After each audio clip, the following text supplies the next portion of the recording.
श्री गणेशाय नमः। भवकानन वैश्वानरा अज्ञानतमच्छेदका भास्करा पूर्णसाक्षी परात्परा भक्ता खरा सदयतु। गंगा जय जैसे निर्मल तैसे तुझे मन कोमल तुझसी स्तविता प्रेमळ सत्वर त्यांते पावसी। विशेष गंगा जयाहुन आपुले असे महिमान पाप ताप आणि दैन्य तुमच्या स्मरणे निवारती। स्वामी चरित्र कराया श्रवण श्रोते बैसले सावधान प्रसंगाहुनी प्रसंग पूर्ण रसभरित पुढे पुढे ज्यांचे सबल पूर्व पुण्य तया झाले स्वामी दर्शन ऐसे चोळाप्पा आदी करून भाग्यवंत सेवे करी। अक्कलकोट नगरात एक तप पर्यंत स्वामीराज वास करीत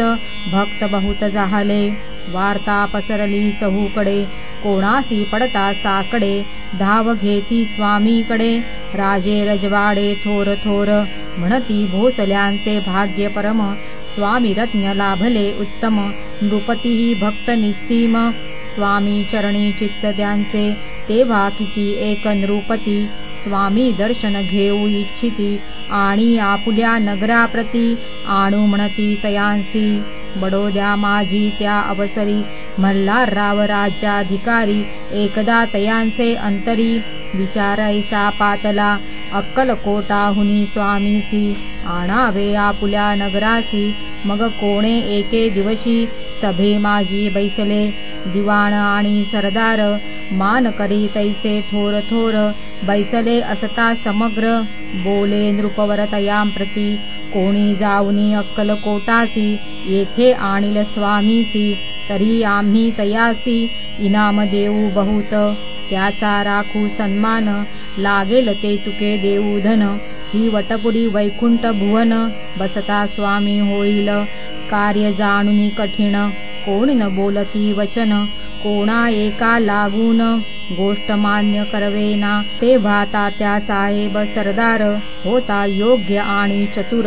तो बोलता झाला उत्तर नृपा लागी पर्येसा आपुली जरी इच्छा ऐसी स्वामी ते आणावे वटपुरीसी तरी मी आणीन तयांसी निश्चय मानसी असो द्या। ऐसे ऐकोनी उत्तर संतोषला तो नृपवर तैसी सभा ही समग्र आनंदित झाली। संजीवनी विद्या साधाया करता शुक्राजवळी कच जाता देवी सन्मानिला होता बहुत आनंदे करोनी नृपती सकल जने त्यापरी तात्यासी सन्माने गौरवनी मधुर वचने यशस्वी हो म्हणती तया बहुत धन देत नृपती सेवक दिधले सांगाती जावया अक्कलकोटाप्रती आज्ञा दिली तात्या ते तात्या साहेब निघाले सत्वर अक्कलकोटी आले नगर पाहुनी संतोषले जे केवळ वैकुंठ पाहुनी स्वामीची दिव्य मूर्ती आनंदित झाले चित्ती तेथील जनांची पाहुन भक्ती धन्य म्हणती तयांते अक्कलकोटीचे नृपती स्वामी चरणी त्यांची भक्ती राजघराण्यातील युवती त्याही करती स्वामी सेवा आणि सर्व नागरिक तेही झाले स्वामी सेवक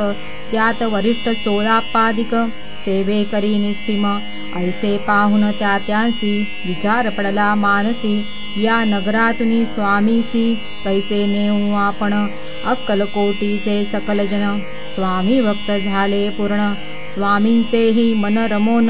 गेले असे त्या ठाया प्रयत्नाती परमेश्वर प्रयत्ने कार्य होय सत्वर लढवोनी युक्ती ठोर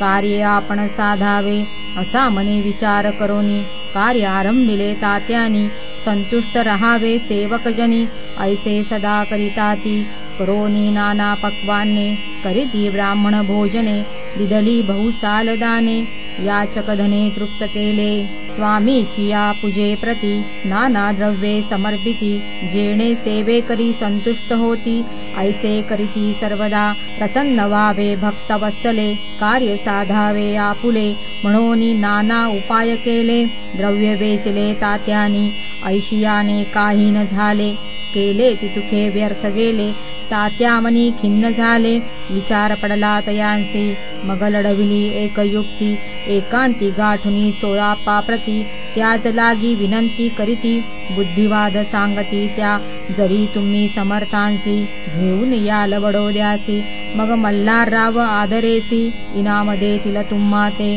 मान राहील दरबारी आणि देतील जहागिरी ऐसे नाना प्रकारी चोराप्पा ते सांगितले द्रव्येण सर्ववशा चोरापासी लागली आशा तयाच्या अंतरी भरवसा जहागिरीचा बहुसाल मग कोणे एके दिवशी करीत असता स्वामी सेवेसी यतिराज तया समयासी आनंद वृत्ती बैसले चोराप्पाने कर जोडोनी विनंती केली मधुर वचनी कृपालू होऊनी समर्थानी बडोद्या प्रती चलावे तेणे माझे कल्याण मिळेल मला बहुत धन आपुलाही योग्य सन्मान तेथे जाता होईल ऐसे ऐकून या वचन समर्थांनी हास्य करून उत्तर चोराप्पा लागोन काय दिले सत्वर राव मल्हार नृपती त्याच्या अंतरी नाही भक्ती मग आम्ही बडोद्या प्रती काय म्हणून चलावे पुढील अध्यायी सुंदर कथा पावन होय श्रोता वक्ता श्री स्वामीराज वदविता निमित्त विष्णुदास असे इति श्री स्वामी चरित्र सारामृत नाना प्राकृत कथा संमत सदा ऐकोत भाविक भक्त पंचमाध्याय गोडहा श्रीरस्तु शुभं भवतु।